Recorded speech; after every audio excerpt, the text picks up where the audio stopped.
Breaking now, the Seattle City Council just voted to override the mayor's veto to their budget cuts to SPD. On the table was a compromise that would have all but undone their suggested cuts. KOMO's Patrick Quinn joins us live. And Patrick, the council just made a significant stand against the mayor tonight.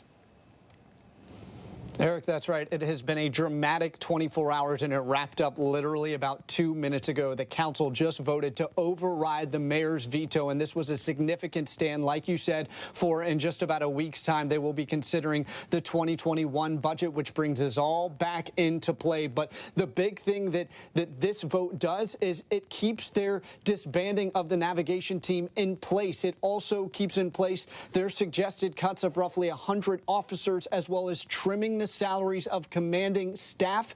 However, as many council members pointed out tonight during this meeting that, again, was done virtually, usually we'd be in the midst of City Hall, many council members pointed out it's now on the mayor's shoulders to actually implement these cuts, implement these changes. So while they can suggest them, we'll have to see how the mayor responds. Here's some of the early comments from council members.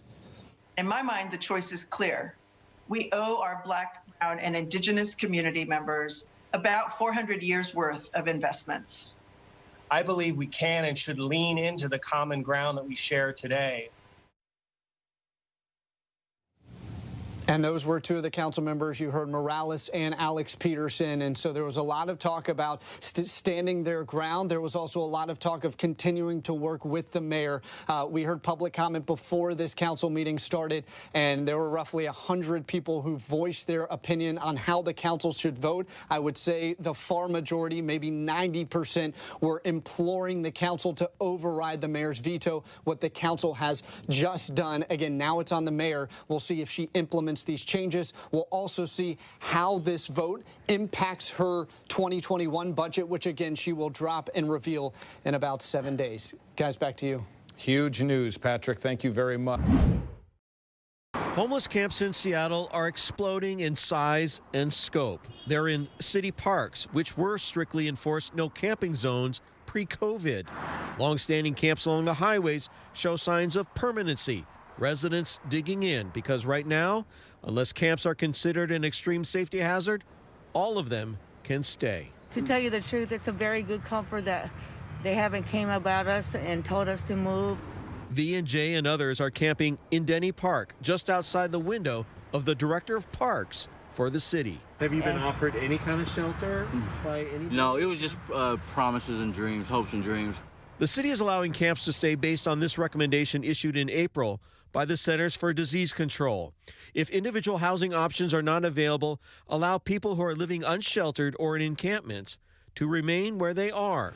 Since then, the city has conducted just 7 camp removals compared to 451 during the same period last year. The last big one this year was in May. We know social distancing is important, but the reality is that's not happening at encampments like this. But the removal came right after the CDC issued its guidelines, and it involved SPD officers of the city's navigation team, which upset council members. The city council has made its will very clear. It does not want us to move any encampments, regardless of what the public safety issues or the health safety issues. What happened recently along Seattle's waterfront is indicative of a new philosophy.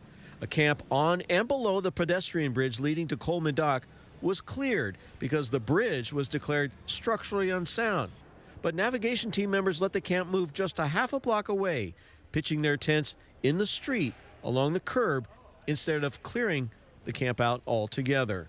COVID and social distancing means few shelter beds are available. We have not seen an increase in the number of shelter beds available, and so the turnover rate is very low. People want to stay inside if they have a safe place. Reach has 15 social workers whose job it is to get people out of tents, but there are few places to put them. The really successful model we've seen emerge in the last 9 months has been using motel rooms as an interim intervention as rapidly as possible. 650 people have individual hotel rooms, but the federal money to pay for all that runs out at the end of the year. If they got a big old hotel open, they should provide that for people. Until then, campers like V&J are being allowed to camp on public property almost anywhere. In Seattle, Matt Markovich, KOMO News. Yeah, we are learning new details about a series of events that ended with 2 people dead in Seattle's Cal Anderson Park. That area now the center of a new murder investigation. KOMO's Denise Whitaker joins us live in the newsroom with those details just into our newsroom. Denise? Right. It's a very bizarre series of events that led to these 2 deaths, and we're now learning who the man is at the center of it all. KOMO News hearing from his mother and others that Travis Berge, a man we've repeatedly reported on, died in the park overnight. Crowds of people in Cal Anderson Park overnight in Seattle after a woman found near death. The entire park's been closed since June 30th, but people still are in the park. They called for help. Dozens of fire and police show up. Medics work to resuscitate the woman, but they cannot. Detectives immediately start asking who she is, what happened, who did this. At about the same time, police get another call. Someone's in the pump house Seattle Public Utilities operates across the park. Detective Mark Jamieson tells us a man is holed up inside that pump house, refusing to come out. We now know that there was a relationship between the male and the female. The crowd now moves from the area where the woman died over to the pump house, people yelling to the man inside. Officers, unable to coax him out, call in SWAT negotiators. And after several hours of trying but failing to get him out, they go inside, only to find the man at the bottom of a 50-gallon tank of bleach water. That's right, Mary. The University of Washington models show that death toll right here in the United States could double by year's end. The number of dead Americans from COVID-19 is roughly equal to the population of Salt Lake City. That's how this dangerous virus has ravaged America. We really struggled in the United States with having sort of a unified strategy around COVID. That proved by more than 200,000 lives that are now gone forever.